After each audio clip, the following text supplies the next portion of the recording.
Glad y'all could join us here today on this episode. It's going to get pretty darn exciting. Today, it's all about poor route planning, exploding Harleys, and how to ride one cane a day with a Piloteer right behind you. Don't miss it.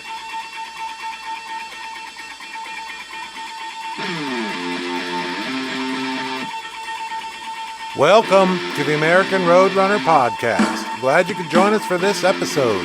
I am your host, Bob Marshall. Here we share stories from the road, all tales from our two-wheeled motorcycle machines. Whether you're a beginner or advanced rider, on-road or off-road, wrencher, racer, commuter, or just a weekend warrior, this is the podcast for you. Named after the book, American Roadrunner. Enjoy, my fellows. So, for those of you out there who are living under a rock and haven't figured it out yet, let's start at the beginning. Sierra Stakeout. Up north, technically in the Yuma Gap, which is just west of Donner's Pass. That was quite the exciting event to go to. A nice little 500-mile cruise from down here in Southern California.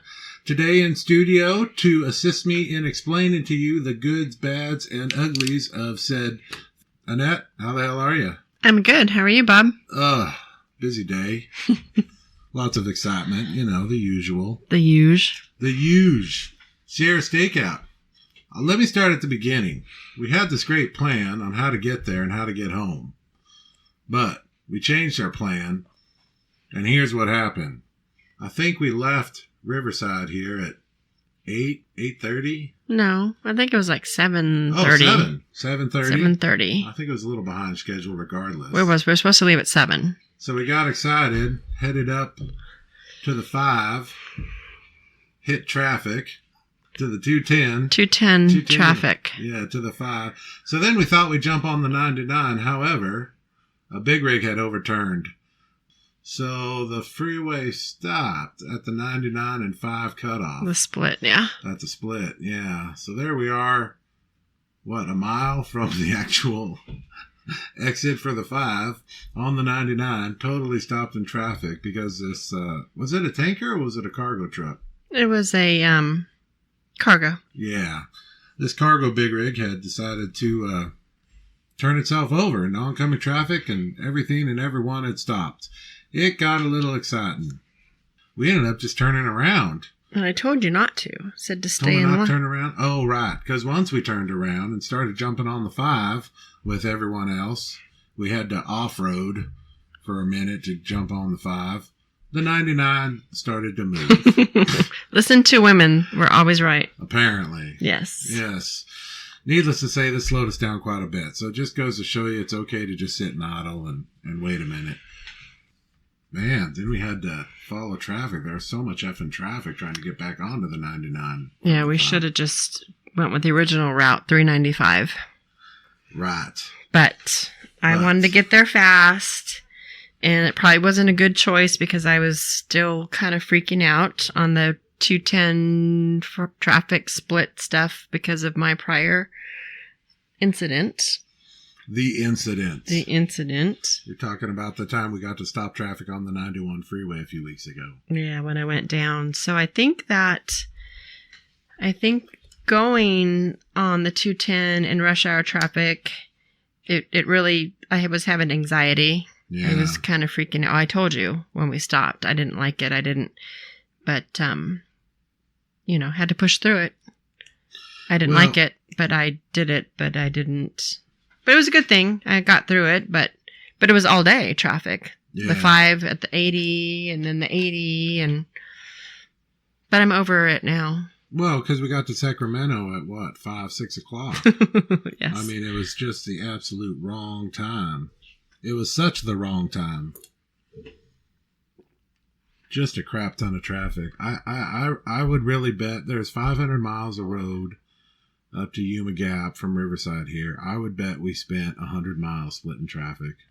Yes, and then we had the K-rails, and everybody was too scared to get close to the K-rails, so it was too tight. It was too tight half the time. And I don't think people in Northern California split traffic that much because it seemed like nobody was used to it. Yeah. No, I totally agree. They were cutting us off. They were blocking the freeway. I went onto the left a few times. Right. Behind you. Right. It was kind of a nut show. I yelled at a couple of people.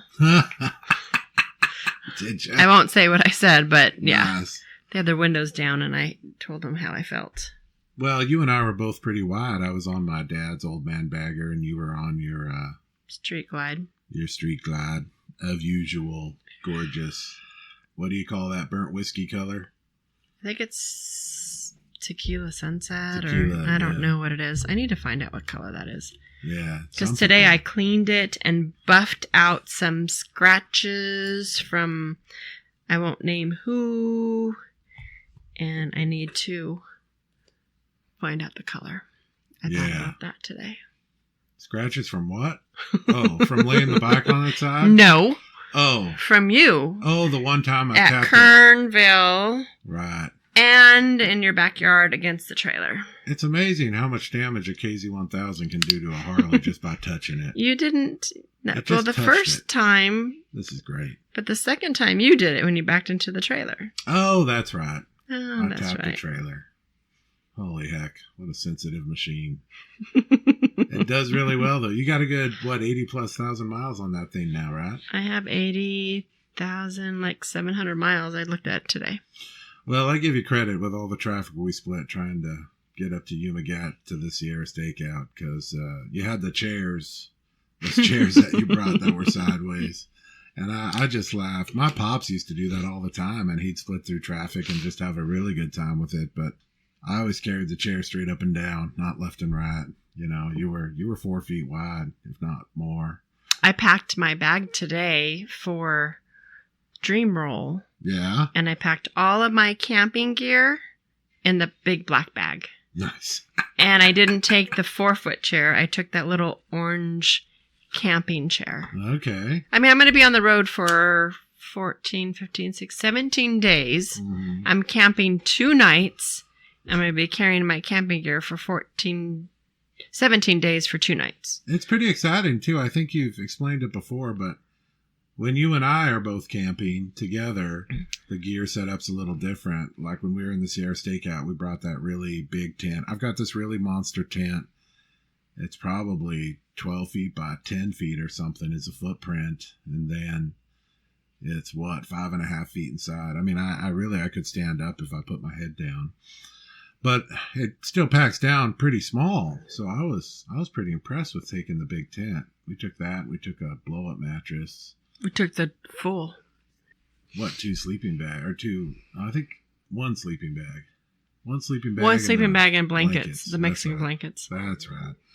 If you happen to be camping with more than one person, it's pretty nice to have a really big tent. I'm done with the small tents. I'm just going to go big. No, I packed my teepee tent. Mm. I packed my... Which turns out to be pretty big. It's probably 10 by 10 as well.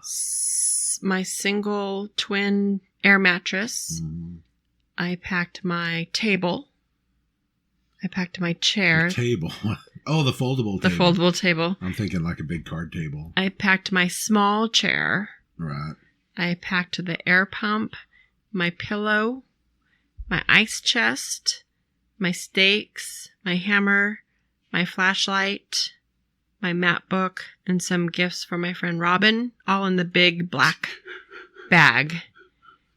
Right. The only thing that wouldn't fit was the sleeping bag, so that'll have to go on top. And then I'm using I have a bag that I got from NRA, a black camo bag. Yeah. That I'm going to put my actual clothes in. It's like a smaller duffel bag. Yeah. 17 days, woman. How many clothes are you bringing with you? Because I'm only bringing I got 1 pair of pants, 1 pair of shorts, a dress, 9 pair of underwear. Well, that's less than 17. I have 5 pairs of socks. Oh, that's pretty good.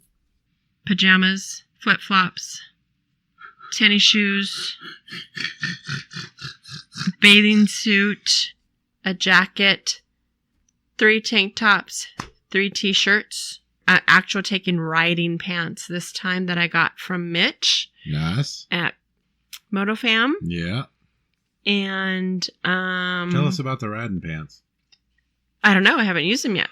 What makes them riding pants? Well, they're thicker and they have the padding and they have the knee. Nice. The knee pads. They're made of jeans, or they're synthetic? jeans. They're all jeans. Okay, very cool. I'm gonna try that this time and see how it works. Nice. I'm only getting a little bit because I can do laundry at Robbins in Oregon. Okay. And then when I get there, 4 days to get there, and then I'll do laundry before I leave. And then if I have to do laundry when I get to Colorado, I'll do laundry at Jared's house. But I'm hoping I can only have to do laundry like once. Yeah. We'll see. Yeah.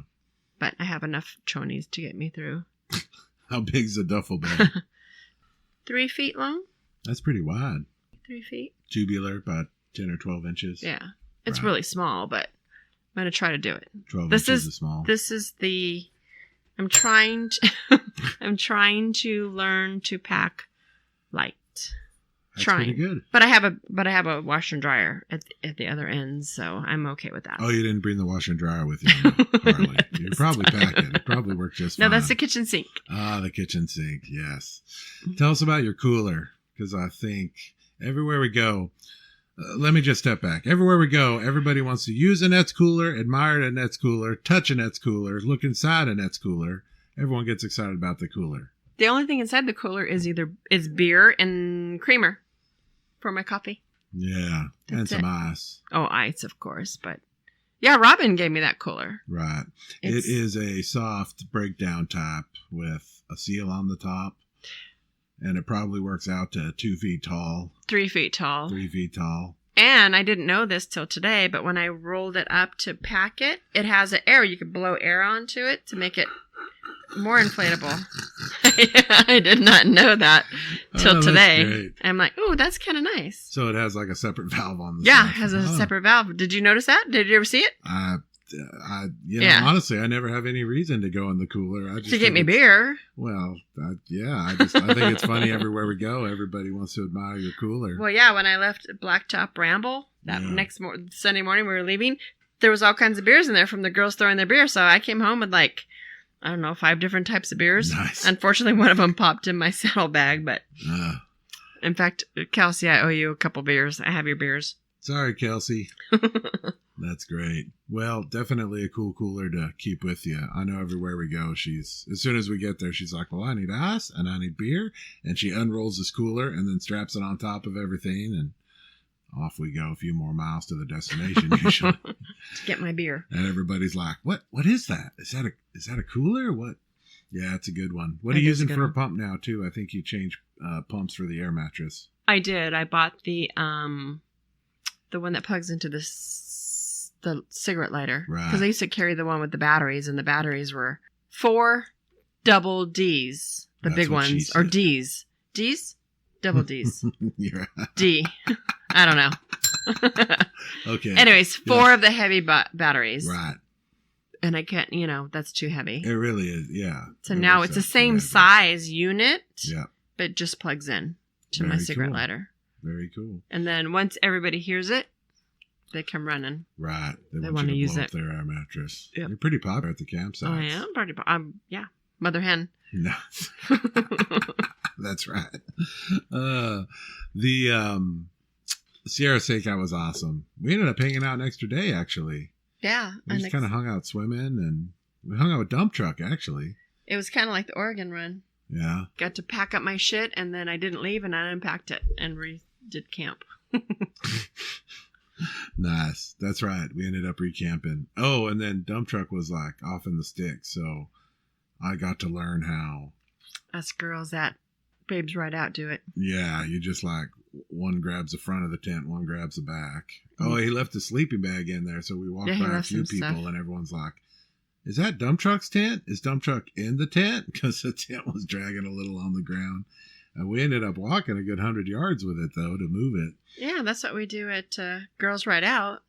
If we find a single Babes rider, Babes Ride Out. what did I say? Girls Ride Out? Yeah, Babes Ride close Out. enough.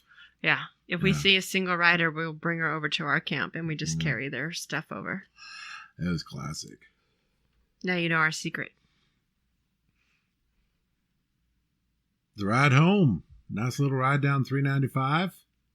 Yeah, that was pretty fun. good. My favorite part, I think, was it's sunny as hell. It's a good 100 degrees. Maybe it was 95 degrees. Just enough to where you really wanted to drink just a ton of water. And it started raining in 95 degrees. I don't know about you. I looked up. I couldn't see a cloud. Could you see a cloud? No. No, it was crazy. And it probably only rained it was just a nice sprinkle for 5 minutes, just a few minutes. My favorite part was when we were coming down 395 through Lone Pine and Magoo passed us. Oh, Magoo. That was hilarious. I think he passed us twice. And the only reason why I recognized him was because of his shoes when we were at the river, because his stuff was next to mine when he got undressed to go in the water. Right. And his shoes. This was the same time he asked you, hey, could you put sun lotion on my back for me? That was great. But I recognized him by his shoes. Yeah. Not his helmet, not his bike, by his shoes. I recognized his helmet. What does it say on the back? I don't know, because I didn't see him. You suck, dude, or something crazy cool. Yeah, that's when I noticed by the shoes. That was great catching up to him. He was moving pretty well, but we were moving. I wonder where he was the night before. Yeah, you're right. I wonder why he didn't stay. Yeah, well, we saw him kind of south. I think we were south of that. We were in Lone Pine. Town. You were in Lone Pine. We were in Lone Pine, but it was funny because when he stayed in Lone Pine, he left kind of late on Sunday. Yeah, because I was standing in the river, and dump truck was walking back to us after he went to say goodbye and get him on the road, and then all of a sudden, he was just running back to dump truck, and so I'm waving at dump truck to get his attention, thinking something was wrong, and all he wanted was a hug from dump truck. And I'm like, I wish I had my camera so I could picture these two hugging goodbye one last time. Yeah, yeah. But he left late, so I don't wonder where he went. Yeah. And then he caught up with us. Yeah, you're right. Well, if anybody saw Magoo that Sunday night after Sierra Stakeout, feel free to message us and let us know. We could just ask him. We could just ask him, too. That just would ask work him. as well. Magoo's definitely a good one. So what? We came back, and then we had an adventure. And 2 weeks later, we left again. Ride to Milwaukee. We had a good plan on the way between here, Riverside, Southern California, to Longmont, Colorado. Don't ask me how it worked out, but I ended up mapping between my house and Chopper Charlie's house, and the answer was 1,006 miles. It was absolutely perfect. So Annette got to kill her ride 1K in a day. However, there was a hitch. Yeah, you were on the back. Piloteer. No, bitch. So, given that I've ridden 1,000 miles on the back of a motorcycle, the answer is with a girl. With a girl riding pilot, I'm now the expert. The answer is, the new definition is piloteer. I disagree, but this was pretty exciting. We got to pick up the motorcycle that we were going to ride. It belonged to our good friend Angel. You might know her on the gram as Miss Lilac LaFleur. She moved to Milwaukee several months ago. So we picked up her 2015 Softail. And then in Vista. Down in Vista. Brought it back here to Riverside. Did a bit of remounting. It didn't even have passenger pegs on it. Or a seat. We didn't realize that. Because when I asked her if it had a sissy bar, because, I'm old school. If you have a sissy bar, that normally means you have a back seat. So I assumed there was a back seat. So then when I told her my plan and that I had bought my tickets already to come home, 2 tickets for you and I, she called me. And she was like, wait a minute, I'm a little confused. Is Bob coming with you on his bike? And I said, no, we're going together on your bike. She's like, my bike doesn't have a back seat. Dun, dun, dun, dun. And I'm like, are you shitting me? She's like, no. I'm like, well, you said it had a sissy bar. She's like, yeah. So then, and we've ridden with her. No, we rode to Arizona with her on that bike, and I never paid attention. We've done thousands of miles next to this motorcycle and never paid attention. So then we got off. I said, okay, you know what? I'll take care of it. I'll call you back. So then I text Bob and I said, I'm not joking. Right. But at first I went, is this a joke? This bike does not have a passenger seat or pegs. Right. So I immediately thought you were just going to say, all right, then you just go by yourself. But no. There were records to be broken. So hills to be conquered. Mountains to be climbed. For me, because I was running all over town getting everything. Well, that's true. You killed it, though. You got all the details taken care of. We got the passenger peg set up. Had to kind of rig it together because... Yeah, I went to Pomona. Yeah. And then I went out to Simi Valley, Harley Davidson. My girl hooked me up. She was out there. And what girl was that? Dinah. Dare Dinah. I don't know exactly what she goes by. Anyways, she got me hooked up. We got some pegs going on. And then I dropped him off at your house while you were at work. And you took care of it. Proceeded to modify new parts to Mm-hmm. fit. The problem with this motorcycle is pretty simple. The exhaust is an aftermarket, and it sits about 1.5 inches higher than it actually should. But it all worked out. I ended up using a raised kit on the right side and then just a straight kit on the left side. And Annette did not go cheap when it came to the passenger pegs. They were some really nice full-size pegs. So they were 4-inch. Yeah. I did not want to do. I wanted most comfort as we could do. Yeah. Yeah. And it worked out. It worked out pretty well. So we left here 4 a.m. No. 5 a.m. It was closer to 6 a.m. It was like 5:45. I think we planned on 5 and it ended up being 5:45. Yeah. Yeah, that's right. That's right. We took off and we had never really ridden 2 up. I think we rode for a few miles in Sturgis once as a joke. Well, no. I was on the back. Oh, that's right. Because you rode behind me and then Carrie rode her bike and then Carrie had hurt her arm. Oh, I ended up riding her bike and then back. you rode her bike back and then she rode behind me. Yeah. So we'd only done 6 or 8 miles or something ridiculous in this format. And we had never ridden on this bike in this format. But you killed it. We took off, hit the gas station, recorded everything, sent our email over to one Mr. Curtis Morgan for the Ride 1K in a day. I did some cool video on the gram. I even let Annette pump all the gas. I didn't do any of that. And I paid for it. And she paid for it because it was her ride, not mine. And there was nothing chivalrous about it. She's dropping her glasses because she's so excited. Sorry. And I got to tell you, after 200 miles, my butt was asleep. Other parts and said area of my body were asleep and had been asleep for quite some time. So the answer was the seat that I had put together was simply a blow-up pad and my trusty saddle rag. But it just wasn't nearly enough. Luckily, Annette, after 200 miles... I think were we in Utah at that point? Maybe it was 300 miles. I remember we were in Utah somewhere, but... We were in Utah. Yeah. She ended up purchasing 2 more Mexican blankets, and I was able to prop those in front of my leg. And then instead of just my tailbone hurting, my whole butt hurt for the next 700 or 800 miles. Yeah, I bought those for 2 reasons.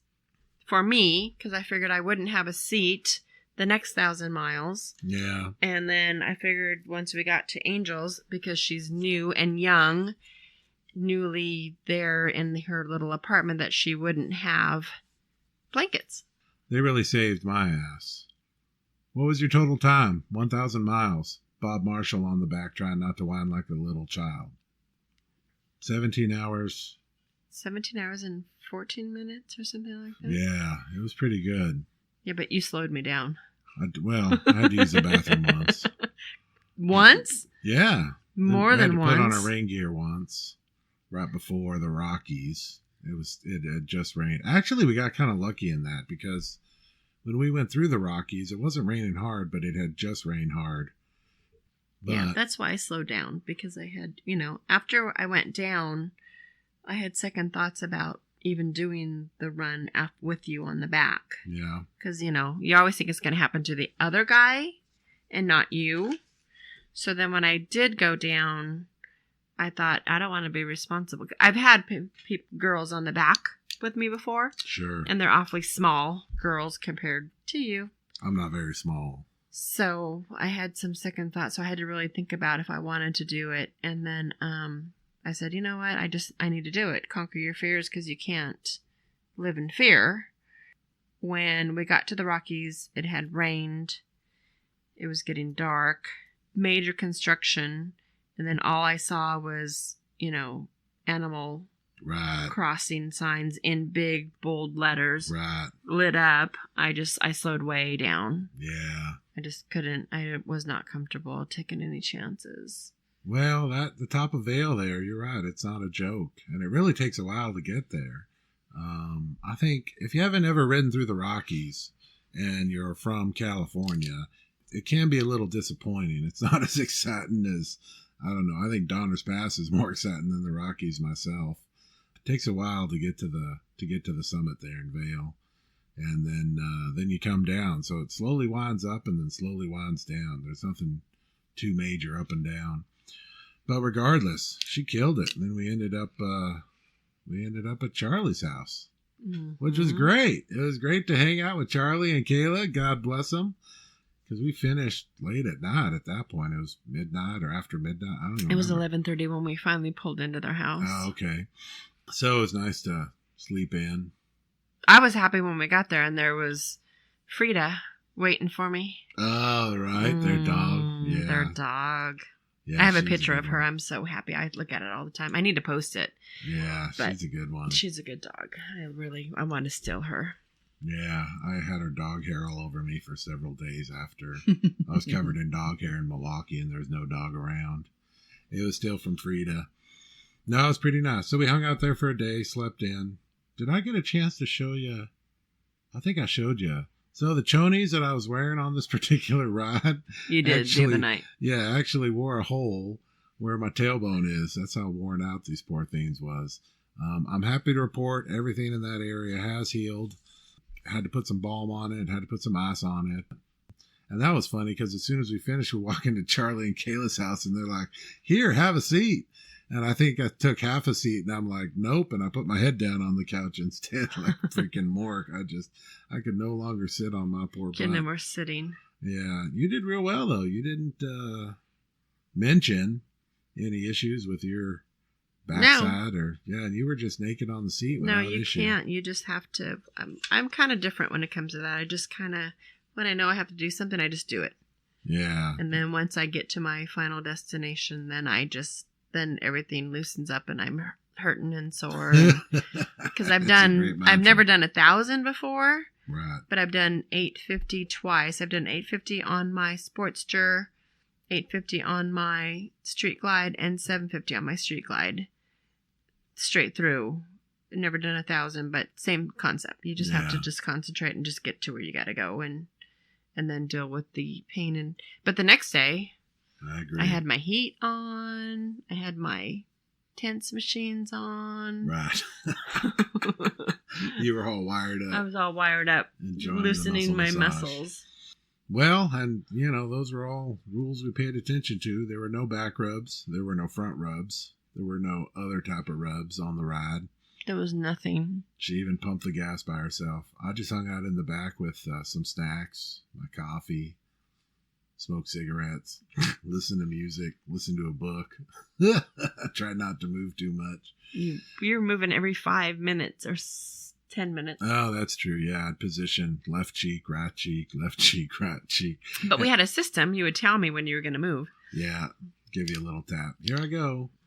But we were doing a good 80 miles an hour every time I moved. If you haven't had the chance to move too much on a motorcycle, the answer is the faster it's going, the less impact your movement has on the machine. So if you ever got to make a major shift, make sure you're hauling ass. It's all about hauling ass for major shifts. If you haven't been to Longmont, Colorado, I got to tell you, that's such a wonderful town. I had so much fun there hopping around with Chopper Charlie and Kayla. They kind of showed us the downtown and showed us a few other good things. But yeah, then we did 500 miles. And for that, I just piloted and put Annette on the back. Now, here's a clincher. The clincher was we were sitting in Charlie's garage, and he goes, you know what? I got a seat that would fit on that bike. And he brings out this gorgeous, who makes it? Lapella, whatever that company is, Tuck and Roll. Just the most gorgeous passenger seat. And it's a U-shape, so it's as tall as the back as it is in the front. And it's so comfy. And it's so comfy. He literally, Chopper Charlie saved my ass. Agreed. What a dude. Yeah, he did. He saved my ass. Wouldn't take any money for it. Doesn't want to chip back. I got a little something up my sleeve to find a way to repay him. I hate owing anyone favors or money or anything like that. And he was happy to just take it. Pass it along when you're done, whatever. I don't care. Yeah, it was nice. It really saved my ass. Yeah, it's a good one. So we did 500 miles to Omaha, Nebraska. The weather was great. No rain, no. And then hot. I thought we were going to switch seats, but we never did. Yeah, no, I ended up just killing it. So I did 1,000 miles as a passenger. Riding bitch. Piloteer for 2 days. For 2 days. I didn't know you wanted to switch. I don't remember you telling me You that. said we were going to switch. Oh, I did? You did. and then we never did. But we did it wrong. We should have done my 1K in a day after we left Denver. Let's hear it. Because I have never ridden on a motorcycle through Iowa, Nebraska, or Wisconsin. What would be the benefits of that? It adds to my 48 states. Oh, okay. So now, technically, I've been there. Right. But not on a Harley. Not on a bike. I did not ride, so that doesn't count. You're just going to have to go back. Well, I am going to go back, but we should have done it the opposite way. I understand. That way I could have gotten my states in. Well, Becky will be so disappointed. I really had to add up, too. I think as far as hauling up the 15 over to the 70, that's a route we take to Sturgis from here in Southern California. So, anyways, I bet you I've done it, gosh, I don't know, 15, maybe 20 times. All the trips I've taken that direction. I was counting, actually, when we were on the road. That's probably through that area versus car and motorcycle, probably about 12 times. Yeah, that's pretty good. It's my favorite route. I don't care what anybody says. I'll take that route every time when I go to Sturgis or that way. Last year, I did not take that route. I went straight up through Salt Lake. Well, just below Salt Lake. Right. Stayed the night, and then I cut up to Wyoming. That was the first time I ever done that route. Well, and going through the Rockies from us here in Sturgis, it adds like another 200 plus miles. Yeah, so but I was meeting totally Carrie and Paul in Wyoming that second night at the campsite. So I went that way, and it was nice. It was beautiful. It was pretty, but I usually take the 15. I just love that route. There's just that, especially that valley I was telling you about where I hear the angels singing. Yeah. I heard the angels singing the first time I went through in a pickup truck. And then the next time I went through on the Harley, I really heard the angels singing. That was that's the most beautiful. When you come down into the it's just, I can't even, that's my favorite. That's why I slowed way down. I'm like, when I was riding out, I slowed way down. And I thought to myself, Bob probably thinks I'm really scared. But I'm like, nope, I'm just taking it in because I hear my angels singing, and this is the most beautiful highway before you get into... Yeah, we can't remember the name of it. We did stop at that gas stop, though, the Alien gas stop with the free coffee, that gas station that looks like Alien hookup. Before that, when we stopped to look at the canyon where you and your dad used to stop, that was the end of that road. The name of that canyon or anything. It's before Green River. We're going to get all sorts of messages telling us exactly what it is. But it's called this, dumbasses. Before Green River, but that's my favorite. Out of all the highways I've traveled in the States, that's my favorite. I just hear the angels singing every time I'm on it. Well, you did pretty good. Yeah, you definitely... it is always fun being a piloteer, and I really... Boy, my hat's off to so many people who... It's nice to kick back and relax, but I tell you, I know Annette and I ride a lot together, And we absolutely always ride our own rides. There's many times where as soon as we hit turns, Annette will slow down to 50 and I'll speed up to 90. That's just my preference. Well, obviously I enjoy the posi traction on the rear tire. It makes me feel safer because I have the ability to control the back a lot more. So I really enjoy it. She does not. So I've just learned if there's any turns when we're going anywhere, we'll go through the turns and then I slow down to 22, 23 miles an hour and wait for her to catch up. Luckily, I can see her back from a mile away with the color. But being Piloteer, the answer is you just got to be extremely patient. You just got to wait it out a bit and be okay with it. Yeah, you drive way too fast in the curve. Yeah, but it's what I'm comfortable with. I wasn't. Makes me feel safe. That's okay. Next day. Yeah, you rode your own ride. Mean when I was behind you. Oh, when you were riding Piloteer. Mm-hmm. Oh. Well, I give you credit. Thank you for returning the respect. As I was hitting you on the back. Yeah. Obviously, I've been at it a while, so I'm pretty comfortable. I've never had an issue in that regard. So we did really well. Milwaukee is freaking awesome. Miss Lilac LaFleur was pretty happy to see us. And, well, she might have been happier to see her motorcycle than us. But I think so, too. Really, But that's what friends do. And honestly, we kind of stole the idea from Beulah. I'm going to mention Beulah because she's been real busy mentioning me on her podcast lately. Her last mention to me was, Bob showed up somewhere and he had just come in from Oregon and he looked like crap. That was pretty exciting. That was funny. The beautiful Beulah spent a few days getting Lilac LaFleur's back to her about a month before we did this other one. Because I wanted to do that one, but I didn't have the time. Yeah, no, that was her Dinah. Yeah. So there she is in Milwaukee, no car, 2 Harley Davidsons, and she's right across the river from the Harley Davidson Museum, which we got to hang out and visit. Finally. Yeah, because when she posted that she wanted to sell her boy, I'm like, wait a minute. Are you selling him because you need the money?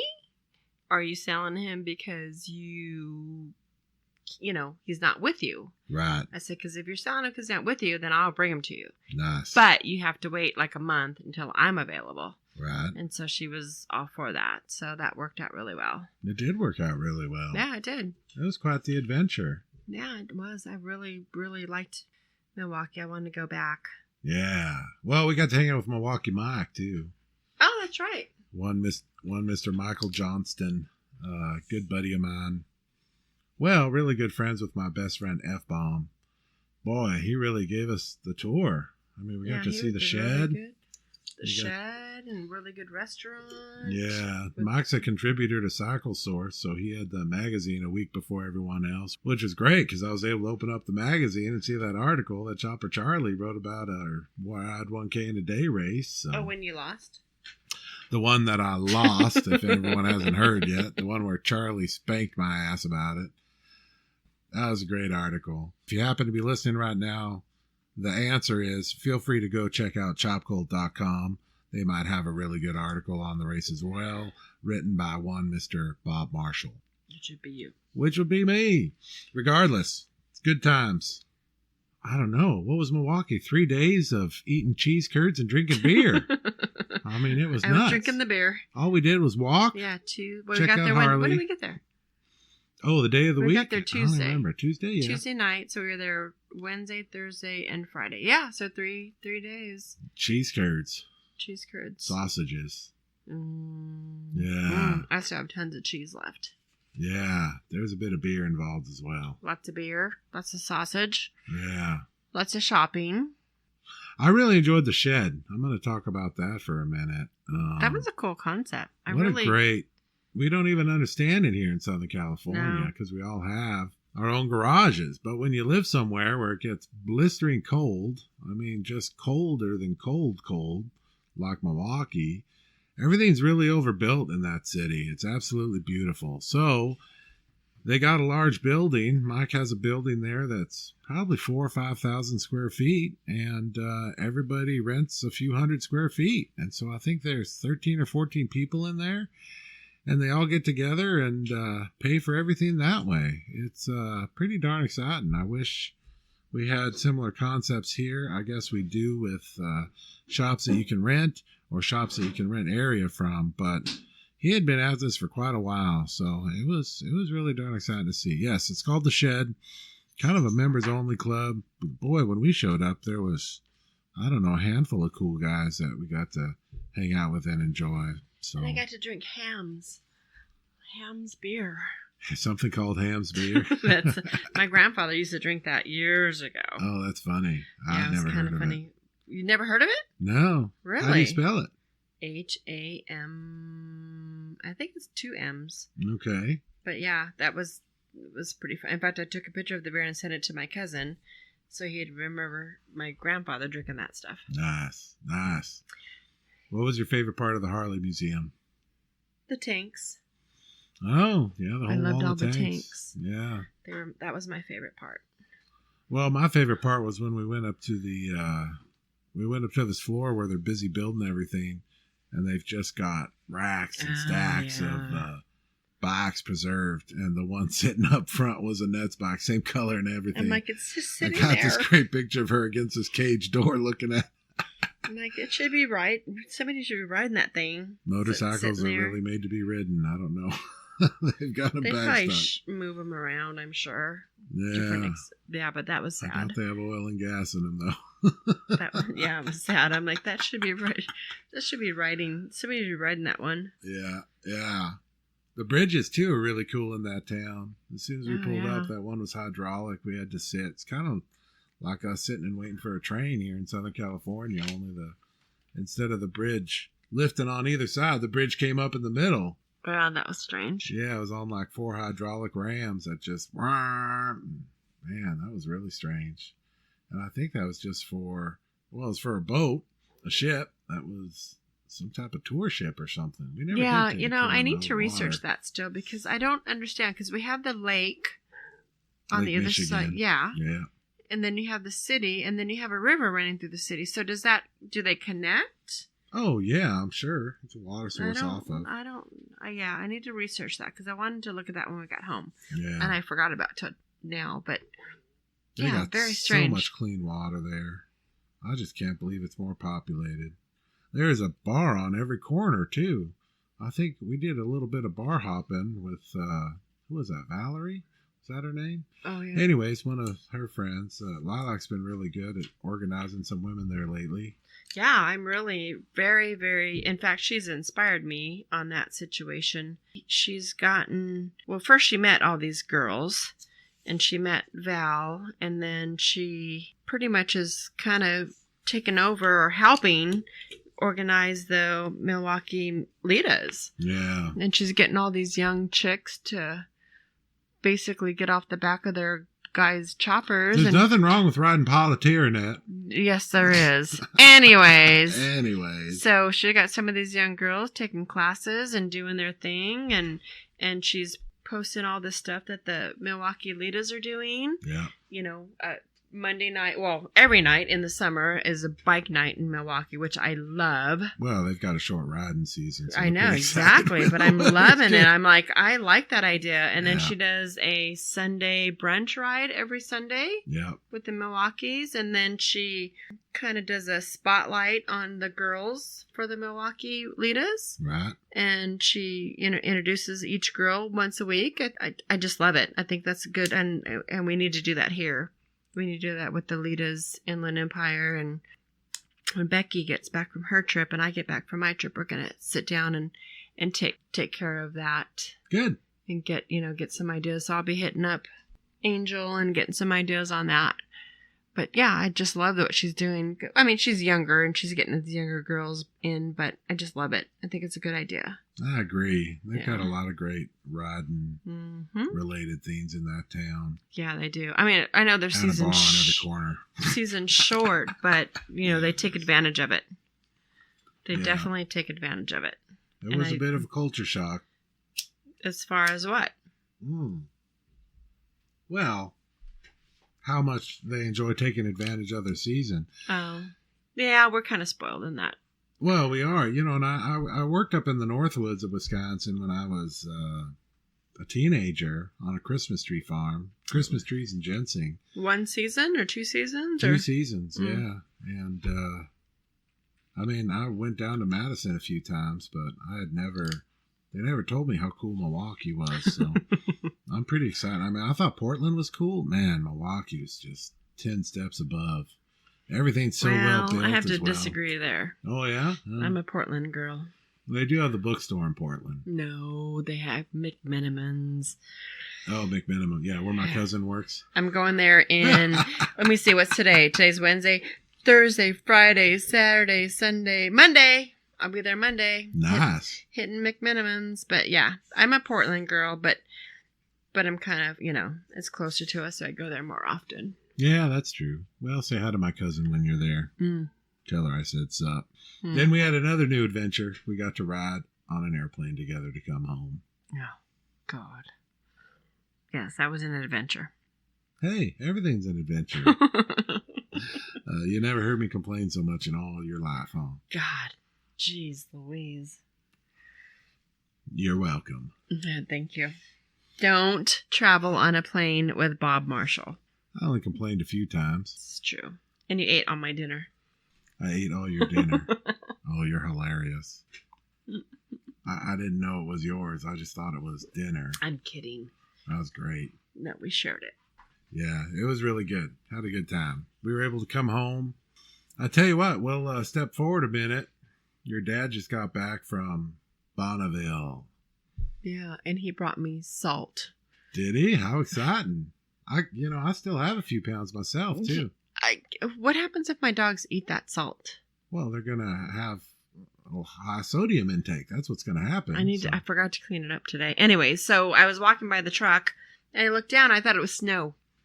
Oh, they left because salt. I've never been to the salt, so I looked down and it had dropped. I'm like, that looks like, but it was the salt. On Friday, he's gonna take the trailer. They're gonna unload it. He's gonna drop it off, and he's gonna go take the truck and get washed out. They already washed it once. No, you have to. As He's soon gonna as you get take home, it underneath. He's gonna go get it cleaned up. But he didn't put the sprinkler under it. The rule is the second you get home, you put the sprinkler under it. He's not gonna do it till Friday. Yeah, that's when he gets done. That's not how it's done. Well, he doesn't want to unhook. Give him a break. He's 78 years old. He is 78 years old. For those of you who haven't heard the story, Annette's dad, Paul Dearth, was one of the first Dirty 2 100-mile-an-hour guys. 200. Yep, 200 mile an hour out here in El Mirage. So he's kind of a legend in the land speed circles. He went up to Bonneville. Unfortunately, they were scheduled to start racing on Thursday.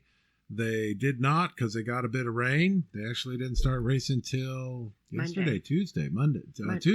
Or Tuesday, yeah. Yeah, so him and his whole team, they were running for a gentleman I forget the name of, but Paul wasn't driving this time. He was just serving on a team, and you get that a lot in Bonneville. It's awesome.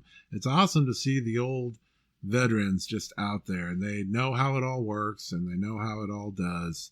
Paul was one of those guys, but they ended up coming home early, which all worked well until Vegas. No, it was before Vegas. Oh, it was before Vegas. Before Vegas. Mm-hmm. When they were, he told me the name of the town that they were staying in. That's probably Ely. That's kind of the only town. No, it started with an M. Huh. Because he said, I was like, where the heck is that? Yeah. Anyways, yeah. But that damn body soap. Yeah, one of the guys, Monday night when they got there, was taking a shower, and he's older, maybe in his mid-70s. Yeah. Slipped and fell in the shower. Jeez, broke his neck. And so they had to call, and they followed the ambulance into Vegas. And then they ended up coming home yesterday. But today, this morning, when I went to go talk to my dad, he's like, here, I brought you a shirt. So first thing I thought was, great. My dad goes to Bonneville, and all I get with this lousy shirt. And then he got me an extra large. I'm like, oh, it's too big, Dad. So I'm going to cut it and make it my own. But yeah, really cool shirt. He brought like 3 shirts home and that's stickers. Because he used to use my Harley Davidson suitcases. Okay. Because I have like 3 sets of Harley Davidson. Sure. And on the way home from Arkansas, somebody stole it out of the back of the truck. Yeah. So then I had to buy all his dirty underwear. Terrible. Yeah, exactly. So then I bought a new suitcase. So I told him, I said, Dad, when you go places with the suitcase, I want stickers. to stay where the suitcase is. But so he brought me a T-shirt and stickers to put on the suitcase. He hit the swag wagon. He did. The SCTA swag wagon. Exactly. Well, the salt's been pretty crappy this year. A few records were set, but not very many. Yeah, well, We're just going to have to go back next year. And you know what? That's land speed racing. It happens all the time. I've been up to Bonneville twice ready to race, and it's been rained out. It's been crapped out. The salt's whatever it may be, you know. And then, well, I had asked him, I'm like, why didn't you guys just stay and wait? But I guess because it's a streamliner. Right. And it's lower. Right. He said way too much damage on the bottom of the car. Exactly. So his name is David Haas. David Haas. H-A-A-S-S. Haas. Yes. So he, that's the owner and the racer. He's the one who pulled the plug and said no, he didn't want to have any damage to his car. That's a lot. It is a lot. Yeah. So they came home and now they're getting ready to take it to Maine. But the state of Maine. The state of Maine. But on the far northeast coast. My dad can't go. He's not allowed. Nice. Nice. Because I'm leaving for 17 days and he's got to watch the dogs. Nice. He's not a happy camper with me. But when the dogs get in the way of land speed racing at 72 years old. 78. 78 years old. Well, your dad's a classic. We'll have to find a good way to get him on the podcast sometime. Yeah, I probably should find... See, now I'm feeling guilty. Should probably find a dog sitter. It's an idea. I know, I feel or, bad. You know, whatever works. It just costs so much money. Some people have kids, some people have dogs. I have dogs. You've done some awesome work lately, young lady. Feeling good? Mm-hmm. Congratulations on holding, breaking, and conquering the record. Ride 1K in a day. Female pilot, male piloteer. If anyone's ever interested in trying to challenge it, may the force be with you. Yeah, but my next challenge is going to be on my Rebel 250. The Rebel 250. And I'm gonna race Jer. Right. Jer's ready to do the Ride 1K. Jer and Mike, they were telling me. Oh, and Mike too? Yeah, they want to pick up Rebels and do the Ride 1K today on Rebels. Well, then I'm going to race them. You're ready. That's I'm great. I'm gonna get like female diapers, and I'm not gonna, because I don't have to eat anymore because my tummy's so little. They're gonna come westbound, and I'm gonna go eastbound. That's great. They can land at our house, and I'll land at their house. That's great. You can hang out with Jeannie for a while. There you go, and they can hang out wonderful. over here. But I'm gonna race them on my great. Rebel. It's a good idea. Yeah, I'm ready. I'm getting a cup holder on it, Right. and the charger on it. I'm gonna do it. Your Rebel is pretty awesome. It's equal and ready for the task, that's for sure. I'm doing it. Of course, we're big fans of Honda Rebels around here, so if you're ever interested in riding and don't know exactly what to pick up, Honda Rebel's the way to go. Yeah, because I don't think if I do 1,000 on my... Well, maybe if I do what Becky did, the... what was it called? The butt burner? Brought down by the Iron Butt Association. Yeah. Yeah, I feel like I could do that legitly. No.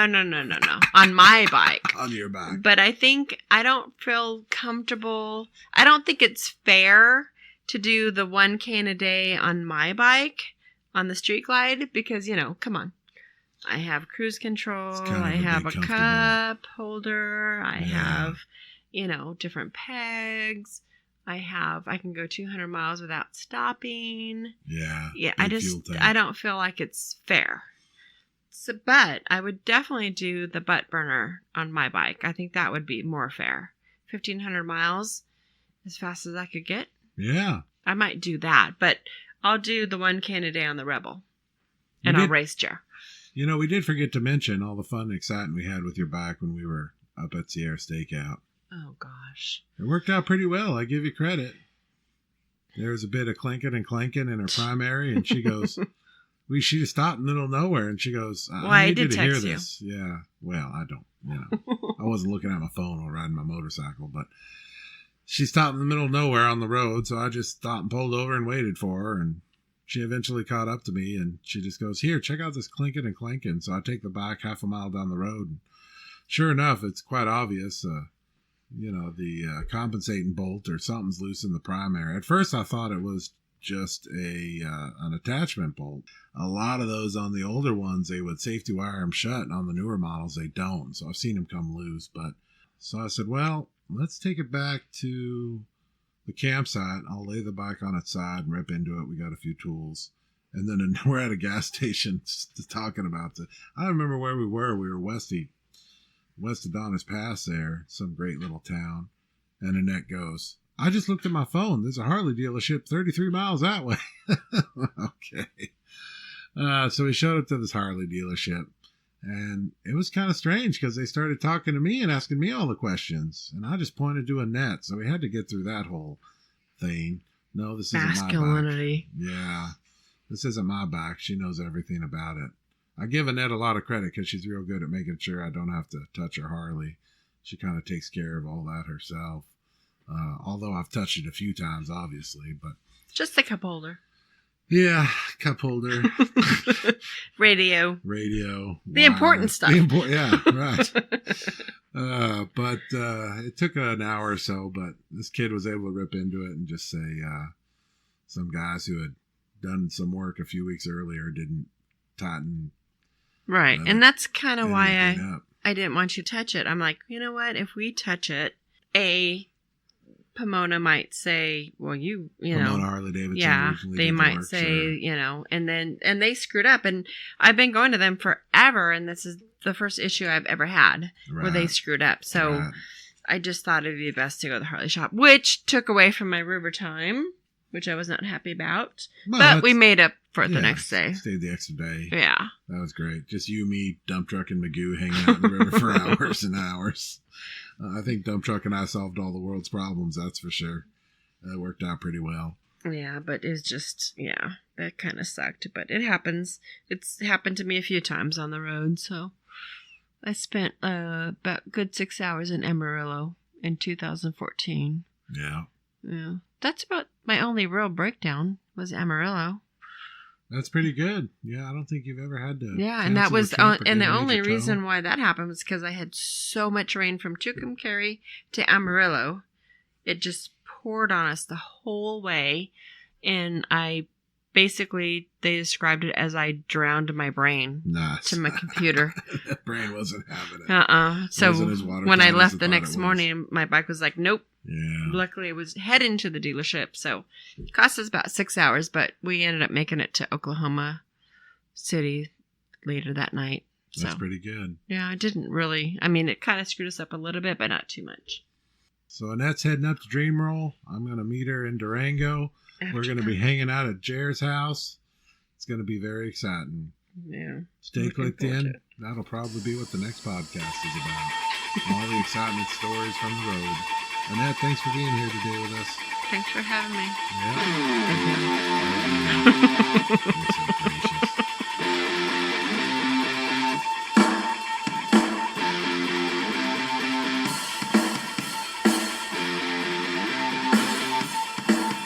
Glad you enjoyed today's podcast. The book, American Roadrunner, can be found on the website at AmericanRoadrunnerTheBook.com. Also on Amazon, search American Roadrunner by Bob Marshall. And of course, available in most digital formats. Find it on eBay and at ChopCult at the online store, ChopCult.com. Find us on Instagram, American Roadrunner, all one word. Keep up with us on Facebook, American Roadrunner. This has been your host, Bob Marshall, fellow wrencher, rider, adventure seeker, racer, storyteller, and author of the book American Roadrunner. Music is brought to you by Meek. Their song, Here We Are, off their album Red Sprite Lightning, Meek. Until next time, keep the rubber side down and enjoy your road.